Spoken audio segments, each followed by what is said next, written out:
BRS హయాంలో ration కార్డులు ఇవ్వలేదని అబద్దాలు ప్రచారం చేస్తున్నారని, ఇచ్చినట్లు నిరూపిస్తే చెంపదెబ్బకు సిద్ధమా అని మాజీ మంత్రి జగదీష్ రెడ్డి సవాలు విసిరారు. సూర్యాపేటలో జరిగిన సభలో రేవంత్ రెడ్డి సత్యదూరమైన మాటలు మాట్లాడారని విమర్శించారు. ఏ కార్యక్రమమైనా కేసీఆర్ను విమర్శించడం తప్ప మరో విషయం మాట్లాడడం లేదన్నారు.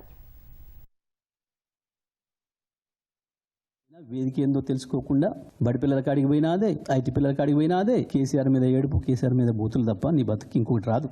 మేము రేషన్ కార్డులు ఇచ్చినాం మా ప్రభుత్వ హయాంలో అని చెప్పడానికి నీ బట్టి విక్రమార్క సాక్ష్యం. జూలై 25, 2021 ఆయన ట్వీట్లో పెట్టుకున్నాడు. ఇది ఎగిరెగిరి పడుతున్న పొంగులేటి శ్రీనివాసరెడ్డి గారు. ఇవి మేము సృష్టించినవి, మా ఏఐతను సృష్టించినవి కావు కదా.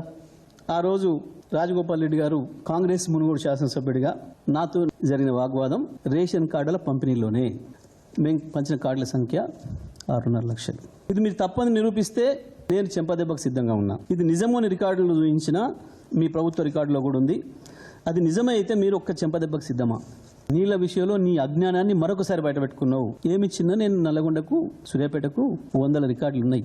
ఎప్పుడో 60 ఏళ్ల కిందనే 10 లక్షలు సాగు కావాల్సిన జిల్లాలో మీ పాపం వల్ల నాగార్జున సాగర్ కిందికి దించి 4 లక్షలకి పరిమితం చేసి తీసుకపోతే కేసీఆర్ వచ్చిన తర్వాత 12 లక్షల ఎకరాల సాగును పెంచాం. ఏంది గొప్పలు చెప్పుకుంటున్నావు? ఎందుకు 9,000 కోట్లు వేసినా అని 27,000 కోట్లు నువ్వు బాకీ రైతాంగానికి, తెలంగాణ రైతాంగానికి. రైతు బంధు బంద్ అయిపోయింది, భరోసా అడ్రస్ లేకుండా పోయింది. ఇప్పటికి 3 టర్ములు బాకీ ఉన్నావు. నువ్వు ఇవాళ వేసింది ఎన్నికల కొరకు వేసిన రైతు బంధు 9,000 కోట్లు పోయిన సంవత్సరం. తెలంగాణ రైతు లోకం కూడా గుర్తుపెట్టుకోవాలి. మనకున్న బాకీ ఇంకా 19,655 కోట్లు రేవంత్ రెడ్డి.